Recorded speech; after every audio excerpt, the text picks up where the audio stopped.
कुछ सवाल पूछते हैं कि आपके एकेडमिक के जीवन में जब आप इलाहाबाद यूनिवर्सिटी में थी, तो इलाहाबाद विश्वविद्यालय से सबका बहुत जुड़ाव होता है। मैं भी वहाँ का छात्र ही रहा हूँ, पूरा छात्र, मैम भी रही हैं। तो यूनिवर्सिटी के विषय में मैम आपका क्या ओपिनियन है? विश्वविद्यालय से आपको क्या सीखने को मिला? हमारी मातृ संस्था वही ईवीवी है, बिल्कुल। जिसकी बरगद की छाँव में हम लोग रह के पढ़ते हैं। और मातृ संस्था के विषय में बहुत लोग बहुत कुछ बोलते हैं दीदी, बहुत कष्ट भी होता है जब अपनी संस्था को कोई गलत बोलता है कि इलाहाबाद विश्वविद्यालय में अब कुछ नहीं रखा है, यहाँ पे कुछ हो ही नहीं सकता।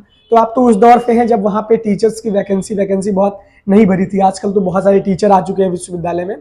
जिसको सीखना रहता है वो विश्वविद्यालय से क्या सीखे?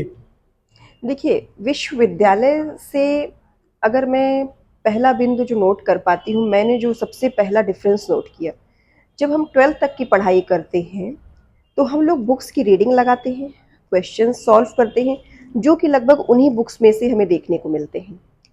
बट विश्वविद्यालय की स्टडी का तरीका अलग है, इसीलिए शायद उसको विश्वविद्यालय कहते हैं।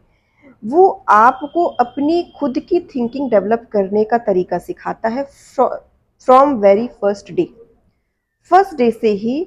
वहाँ की क्लासेस का जो तरीका है, वहाँ के क्वेश्चन आंसर का जो तरीका है, वहाँ पे आपसे जो प्रोफेसर्स हैं, असिस्टेंट प्रोफेसर्स हैं, वो उनकी नज़र हर स्टूडेंट पे रहती है। तो स्टूडेंट को हमेशा अलर्ट रहना पड़ता है कि हमें जो प्रीवियस डे पढ़ाया गया है हम उसको रिवाइज करके आए, तभी हमें अगले दिन का समझ में आएगा। तो हमें रिवीजन करने की आदत यूनिवर्सिटी से पड़ जाती है रेगुलर बेसिस पे। दूसरा, हमारा खुद का थॉट डेवलप होता है। और तीसरा, हम आस-पास के लोगों के विषय में भी सोचते हैं कि उनके विषय में हम अपनी पढ़ाई को कैसे पॉजिटिवली इस्तेमाल कर सकते हैं, और यदि क्या उनकी किसी प्रकार से मदद संभव है तो हम उनके लिए आगे आते हैं। तो ये विश्वविद्यालय का मेन कंसेप्ट है। अब विश्वविद्यालय चाहे आज से 10 साल पहले रहा हो, चाहे आज रहा हो, वो सभी के लिए वैसा ही है। और समाज में सकारात्मक तत्व भी है, नकारात्मक तत्व भी है। तो यह आपके इंडिविजुअल, आप कैसा थॉट प्रोसेस रखते हैं वो आप पर निर्भर करता है। विश्वविद्यालय बेहद सकारात्मक कैंपस है, और वहाँ की छाया में जिसने डेडिकेट होकर के पढ़ाई की है उसको विश्वविद्यालय निश्चित ही सफलता का वरदान देता है। मेरे साथ के सभी लोग आज बहुत ही अच्छे अच्छे पदों में वर्किंग हैं, और अगर कोई हाउसवाइफ भी है, अगर कोई लड़की, तो वो बहुत ही अच्छे तरीके से अपने परिवार का, अपनी सोसाइटी का संचालन कर रही है। तो विश्वविद्यालय का योगदान लाइफ टाइम आपके लाइफ में रहेगा। अच्छा, बहुत ही अच्छी तरीके से मैम ने ये बताया। अच्छा मैम, आपके समय में तो बहुत ज़्यादा मतलब लोग कहते हैं कि यूनिवर्सिटी में पढ़ाई-वढ़ाई नहीं होती।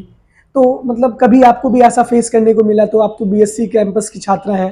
देखिए मैम, बहुत लोग गलत बोलते हैं और ये समाज में बहुत सारे न्यूज़ चैनल्स हुए और बहुत सारे लोग मतलब विश्वविद्यालय की जो छवि है, उसको बाहर के लोगों तक, क्योंकि बाहर के लोग वही देखेंगे जो हमको दिखाया जाएगा उनको। अंदर की हकीकत वो नहीं जान पाते।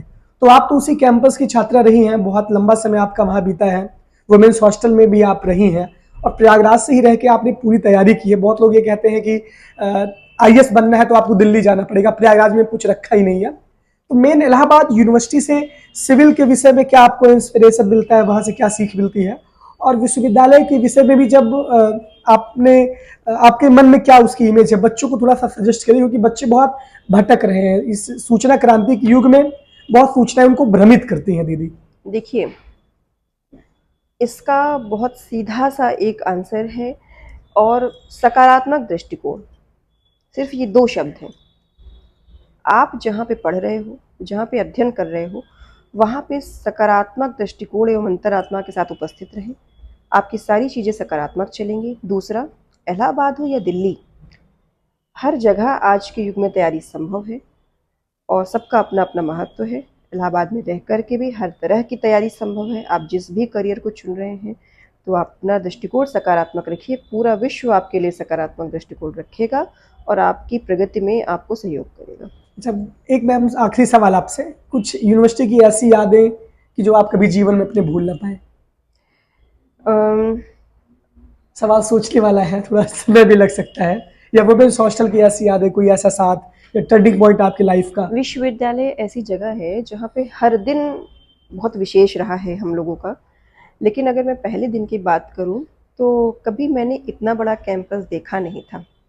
साइंस फैकल्टी में पहले दिन तो पापा ने दिखाया सारे 3 डिपार्टमेंट्स की, ये फिजिक्स है, ये मैथ्स है, ये कंप्यूटर साइंस है। मैंने कहा ओके, बट एकदम फ्रेशर थे। जब हम पहले दिन क्लास करने गए तो रास्ता अंदर भटक गए। सारी बिल्डिंग बहुत बड़ी बड़ी थी, कभी इतनी बड़ी बिल्डिंग हमने देखी नहीं थी। तो मैं बहुत खोजते ढूंढते अपने डिपार्टमेंट कंप्यूटर साइंस में पहुंची और मुझे 5-7 मिनट लेट हो गया, क्योंकि अंदर पैदल ही चलना होता है। 5-7 मिनट लेट हो गया तो वहाँ पे SD दीक्षित प्रोफेसर पढ़ा रहे थे और वो इंग्लिश में पढ़ा रहे थे। मैंने बड़े ही एकदम पसीने से तरबतर थी, अगस्त का महीना था। मैंने पूछा मे आई कम इन सर। उन्होंने बोला what's the time? I said sir 10:10। He said you may get out of the house, get out of the class, you are late. That was very shocking for me, because till 12th I was meritorious student. I never faced this kind of scenario, but instantly I realized, yes, I am wrong, I am 10 minutes late. और उस दिन का जो class से निकाला जाना था वो आज तक मुझे समयबद्धता का महत्व समझा रहा है। तो समयबद्ध वहाँ से सीखा और वो लाइफ टाइम मुझे याद है और याद रहेगा। चलिए, अच्छा, आपकी सफलता की इस जर्नी में सबसे बड़ा रोल किसका रहा है और आपने किसको अपना रोल मॉडल बनाया दीदी? जी, देखिए, किसी भी व्यक्ति की सफलता में सबसे पहले माता पिता का और ईश्वर का ही योगदान होता है। इसके बाद क्योंकि उत्तर प्रदेश सरकार के अंतर्गत मैंने कुछ अन्य विभागों में भी अपनी सेवा दी है, तो हर जगह मुझे सभी का सहयोग मिला है अपनी पढ़ाई को कंटिन्यू करने में। चलिए, फिर भी अगर किसी विशेष व्यक्ति का मैं नाम लेना चाहूँ तो मैं अपने समस्त विभागीय अधिकारियों को धन्यवाद दूंगी। साथ ही मेरी एक प्रिय मित्र हैं सरिता यादव जी, जो संत कबीर नगर की रहने वाली हैं और at present assistant commissioner GST department हैं। वो हर पल मेरी तैयारी में साथ रही हैं, तो उनका बहुत बड़ा योगदान रहा है। चलिए, बहुत बहुत धन्यवाद इतने अच्छे सेशन के लिए मैम, और उम्मीद करते हैं कि आपको ये इंटरव्यू सेशन अच्छा भी लगा होगा, क्योंकि बहुत ही सकारात्मक रूप में मैम ने आपको किस तरीके से तैयारी करनी है, बिना कोचिंग की कैसे तैयारी करनी है, वो सजेस्ट किया। आपके जो भी सवाल हैं आप कमेंट बॉक्स में करिए। मैम तो हमारे विश्वविद्यालय के एलुमनाई भी हैं, मैम से हम एक लाइव सेशन भी ले लेंगे यूट्यूब के माध्यम से। लेकिन आप अपने सवालों को, तैयारी की जर्नी में क्या आपको बाधा आती है, इस इंटरव्यू सेशन के बाद भी जो आपके मन में डाउट हो, आप कमेंट बॉक्स में उसको पूछ सकते हैं। मैम आपका बहुत बहुत धन्यवाद।